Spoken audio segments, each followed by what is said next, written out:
Hello बच्चों, कैसे हो आप? तो बेटा, आज आ गया हूँ फिर आपके लिए। यस, जो वादा किया था कि बॉटनी में जितने टर्मिनोलॉजी होंगे उसको आपको फन के साथ याद कराऊंगा, और सारे जो बैक्टीरियल डिजीजेज हैं उसको आपको बहुत ईमानदारी से उसकी डायग्राम, उसकी कैरेक्टरिस्टिक्स, उसके सिम्टम्स, उसकी डिजीज आपको इस तरीके से विजुलाइज कराऊंगा ताकि आप भूल के दिखा दो, फिर मैं मानूं आपको। राइट ना? तो चलो, आज मैं बात करने वाला हूं बैक्टीरियल ब्लास्टर के अंतर्गत। ये फर्स्ट आज मैं एक डिजीज डिस्कस करने वाला हूं आपके साथ, दैट इज, यस बेटा, टिटनेस। ये बैक्टीरियल डिजीज आपको कहां पढ़ना है बेटा? केवल क्लास 11th की आप बात करते हो, 12 में भी है। क्लास 11th की यदि आप बात करते हो तो बायोलॉजिकल क्लासिफिकेशन में आपको ये पढ़ना है कि ये बीमारी कॉज कौन करता है और ये बीमारी कहाँ कॉज होती है। तो टेटनस जो है ये बैक्टीरियल डिजीज है। ये tetanus, see this bacteria, can you recognise ये कौन सा बैक्टीरिया हो सकता है बेटा? यस, ये बैक्टीरिया आपका है, कैन यू गेस, इधर इट इज कॉकस और it is bacillus, what is this? Let's see. अच्छा, आपको एक और चीज बड़ा यूनिक लग रहा होगा कि सर ये क्या है। यस बेटा, ये देखो किस तरह से बॉडी की जो मसल्स है ना उसके अंदर स्पैज्म होती है, स्टिफनेस आ जाता है, ये कैसे आर्क लग रहा है, और ये बहुत दर्दनाक सीन होता है बेटा। और ये ऐसा नहीं कि एडल्ट में ही है, नहीं, ये बच्चों में भी देखा जाता है। देखो, तो बेटा ये बीमारी बहुत भयंकर है, राइट ना, बहुत कष्टदायक है, वेरी पेनफुल है। तो इसके बारे में जानना है हमें और हमें कैसे बचना है, ये सारी बातें आज मैं आपको बताने वाला हूं। So let's see and know about the bacterial disease. Yes, this is tetanus and this belongs to, yes बेटा, ये क्लोस्ट्रीडियम है, Clostridium tetani, this is the scientific name of tetanus. Right, ये आप देख रहे हो किस तरीके से ये इसकी बैक्टीरिया है। और प्राय क्या होता है, कभी कभी मसल्स छिल जाते हैं, कभी कभी नेल लग जाता है। अच्छा, हमारे दिमाग में एक कॉन्सेप्ट होता है ना कि जो जंग लगी हुई लोहे होते हैं, यदि उसके थ्रू यदि हमारा कहीं से कट जाता है तो हम दौड़ते हुए भागते हैं और जाके हम इंजेक्शन लेते हैं टीटी का। राइट, वो टीटी के आज मैं डिस्कस करूंगा आपको। तो ये उसका तो है, उसके कारण लोग चले जाते हैं, बट जरूरी नहीं है कि केवल उसी के कारण बैक्टीरिया आप वहां से कॉन्टेमिनेट करते हो। नहीं, सॉइल से भी आप कॉन्टेमिनेट कर सकते हो, दूसरे सोर्सेस से भी आप कॉन्टेमिनेट कर सकते हो। तो you have to be careful about that and कि आप कहां से कॉन्टेमिनेट हो रहे हो। नाउ, अब बेटा बात करते हैं। यस, मैंने जैसा कहा कि ये टिटनेस जो है आया कहां से। So let's see, as I told you कि ये बैक्टीरियल स्पोर है, ये स्पोर से फैलता है। तो ये कहां से फैलेगा? स्पोर से फैलता है। ये कहां कहां से है अभी मैंने बताया, सॉइल से भी हो सकता है बेटा। सॉइल के अलावा आप देखो डस्ट में भी है और एनिमल फिकीज में भी होता है, राइट ना। तो जो मल वगैरह गंदगियां होती है वहां से भी आ सकती, मतलब ये कि जहां गंदगी है वहां बैक्टीरिया हो सकता है और वहां से भी आप क्लोस्ट्रीडियम टेटनी को कंटेमिनेशन ला सकते हो। जरूरी नहीं है कि नेल वाले पार्ट से, लोहे वाले जंग के ही पार्ट से केवल ही आते हों, ये मैं अवेयर करना चाहता हूं। दूसरा, ये एंट्री कैसे करती है? तो आपके बॉडी में जो घाव हो जाते हैं, वुंड्स हो जाते हैं, वहां पे उसके रास्ते वो एंट्री करती है और बहुत एक्टिवेट कर लेती है अपने आप को। जब एक्टिवेट करती है तो हमारे बॉडी के अंदर एक बहुत जहरीला एक टॉक्सिन बनाती है, and that protein is the neurotoxin, जो टेटनोस्पैज्म के लिए रिस्पॉन्सिबल होता है। तो स्पैज्म क्या है? हमारे मसल्स के अंदर जो स्टिफनेस आ जाती है, करापन आ जाता है, तो बड़ा दर्दनाक होता है बेटा। वो आप चाह के भी आप उसके अंदर सॉफ्ट नहीं कर पाते हो, तो वो जो पेनफुल होता है ना, that is very unbearable painful condition. तो ये रिस्पॉन्सिबल होता है किसके लिए? पेन फुल मसल आएगी, मसल में स्पैज्म आएगा और स्टिफनेस आएगी, और यही स्टिफनेस के कारण देख रहे हो बच्चे में ये इस तरह से स्टिफनेस आएगा। ये अब सोचो कितना दर्दनाक है, बॉडी का लेवल समझ में आ रहा है आपको? ऐसे होने के बाद क्या स्थिति होगी, राइट ना। कंडीशन, सीवियर कंडीशन में मौत भी होती है, और सोचो ये मौत कितनी दर्दनाक होती होगी। तो इसको हम लोग हल्के में नहीं ले बेटा। Now let's see.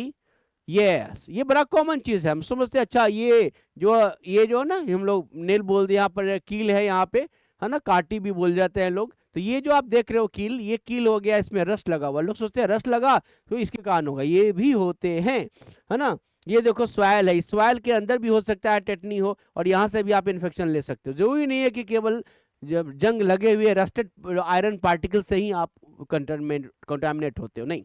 देखो, ये देखो किस तरीके से, ये हमको पता भी नहीं कैसे वो एक्टिव हुआ और मैंने कहा ना घाव के रास्ते वो एंट्री करती है, एक्टिवेट होता है और फिर जाके वो टॉक्सिन बनाता है, न्यूरोटॉक्सिन बॉडी के अंदर। और ये देखो this is our bacteria, yes that is the Clostridium tetani. ये हमारा ग्राम पॉजिटिव बैक्टीरिया है, राइट। लेट्स सी ये बच्चे के अंदर स्पाज्म देख रहे हो किस तरह से ये बके अकर गई है, ये सारे स्पाज्म देखो। तो ये स्पाज्म मतलब बॉडी के किसी भी पार्ट पे होता है, धीरे धीरे कभी कभी ऐसा भी होता है। तो न्यूरल में एडवर्स कंडीशन में ये कंडीशन देखो किस तरह से आर्क बन जाती है। तो बेटा don't take it very easy, ये बहुत ही दर्दनाक कंडीशन होती है। तो we have to be careful about such types of the diseases and about their treatment also. जरूरी नहीं है कि मैंने कहा बच्चों में ही हो, ये देखो ये एडल्ट में भी ये सेम तरह की स्पैज्म और स्टिफनेस आ सकती है। देखो बॉडी की क्या स्थिति है, ये देखो ये ओरिजिनल मैंने डायग्राम लिया आपके लिए, किस तरह से आर्क बनाता हुआ बॉडी स्टिफ हो जाता है। और सोचो कितनी दर्दनाक कंडीशन है बॉडी के लिए और मेंटली क्या स्थिति होती होगी। तो आप सोचोगे सर ये होता कैसे है, हम कैसे पहचान सकते हैं? हाँ बेटा हम पहचान सकते हैं। उसके लिए हमारे पास क्या सिम्टम्स हैं, अर्ली सिम्टम्स आपको ध्यान देना है। इस बीमारी को हम लॉक जॉ डिजीज भी कहते हैं। हाँ यहाँ लॉक भी हमारा जो है ना वो ब्लॉक हो जाता है, राइट ना। तो वैसी स्थिति में हम बहुत मुश्किल से हम अपने माउथ को खोल पाते हैं। This is your first sign and symptom, right ना। तो ये हो। दूसरा नेक के अंदर स्टिफनेस आ जाएगी। लेटर ऑन आपको कुछ चीज घोट रहे हो, स्वेलिंग कर रहे हो, उसमें भी आपको प्रॉब्लम आएगी, राइट। देन एब्डोमिनल मसल्स जो होते हैं उसमें स्टिफनेस आएगा। ये प्राइमरी सिम्टम होते हैं जिसको आपको अनइजी महसूस कर रहे हो। तो you have to be careful about that कि हाँ कुछ प्रॉब्लम आ रही है, तुम डॉक्टर से मिले और डॉक्टर से जाके बात करें कि ऐसा क्यों हो रहा है, नॉर्मली ऐसा नहीं होता, राइट ना। तो आपको अपनी ट्रीटमेंट लेनी है। नाउ प्रोग्रेसिव सिम्टम्स और क्या क्या हो सकते हैं, तो उसके लिए आप देखोगे जैसा मैंने कहा अचानक है ना बहुत ज्यादा कॉन्ट्रैक्शन हो गए मसल्स में, राइट ना, that is muscle spasm. Painful जो बॉडी है ना उसके अंदर स्पैज्म होगी तो आपके बैक में और नेक में वहां पे भी प्रॉब्लम आएगा, पेन आएगा, स्टिफनेस आएगी, राइट ना। फेशियल मसल पे भी हाँ प्रॉब्लम आ सकती है, राइट ना, वहाँ भी स्टिफनेस आ सकता है। वो ग्रीनिंग जो अपीयरेंस है उसके लिए भी है, उसके लिए अलग बीमारी का नाम बोलते हैं।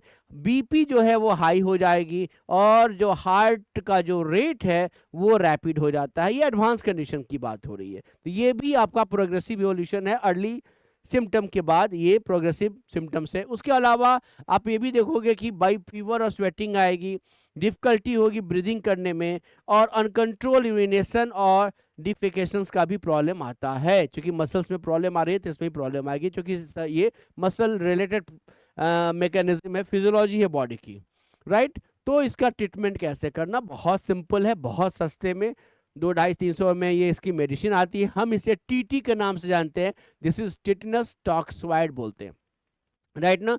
हम क्या करते हैं इसके, हाँ ये आप वैक्सीन के रूप में लेते हो और ये बचपन में भी इसको देते हैं। प्राय जब आप बहुत सारे मतलब वैक्सीनेट जब करते रहते हैं तो टेटनस का, डिप्थीरिया का है ना लगाते हैं। आजकल तो 3-3 डोज एक साथ भी लगा देते हैं एडवांस फॉर्म में, तो ये लगाते हैं। लेकिन हाँ कभी कभी हम ऐसा देखते हैं कि उसको दोबारा भी लगाने की जरूरत पड़ सकती है, तो हमें इसको लगाना चाहिए with the consent of the your doctors, right ना। तो ये आपको ये टॉक्सिन है, जैसे आप देख रहे हो टेटनस टॉक्सवाइड है, वैक्सीन है, ये एब्जॉर्ब्ड होता है और इसके कारण फिर आपका ये जो बैक्टीरिया के अंदर बैक्टीरिया जो बॉडी में जाके स्प्रेड हो रहा है वो नहीं होगा और आपकी बॉडी नॉर्मल रहेगी। सो बेटा you have to be careful about the bacterial disease, yes, and that is the tetanus. So बेटा बचना है हमें टेटनस से और हमें कोशिश करना है कि ये किसी तरह से प्रॉब्लमेटिक ना हो। हमें इस अवेयरनेस को अपने लिए यूज़ करना है, अपने फैमिली के लिए यूज़ करना है, अपने सोसाइटी में यूज़ करना है। और छोटी छोटी प्रॉब्लम जो बहुत बड़ी प्रॉब्लम बन जाती है केयर नहीं करने से, ये हमें ध्यान देना होगा। बोलते हैं ना prevention is better than cure. तो यदि थोड़ा भी मुझे मालूम चलेगा अर्ली सिम्टम दिखाई दे रहा है, प्रोग्रेसिव सिम्टम दिखाई दे रहा है, तो तुरंत डॉक्टर के पास मिले, हाँ, और उसका ट्रीटमेंट कराए। ओके बेटा, सो नेक्स्ट डे अगेन अगले क्लास में मैं अनदर बैक्टीरियल डिजीज लेके आऊंगा जो आपका सिलेबस में भी होगा और इंटरेस्टिंग भी होगा, लाइफ्स को टच करेगा और आपको लगेगा यस हमें भी जानना चाहिए। This is type of a GK, not only a biology. Okay बेटा, thank you, God bless you बेटा।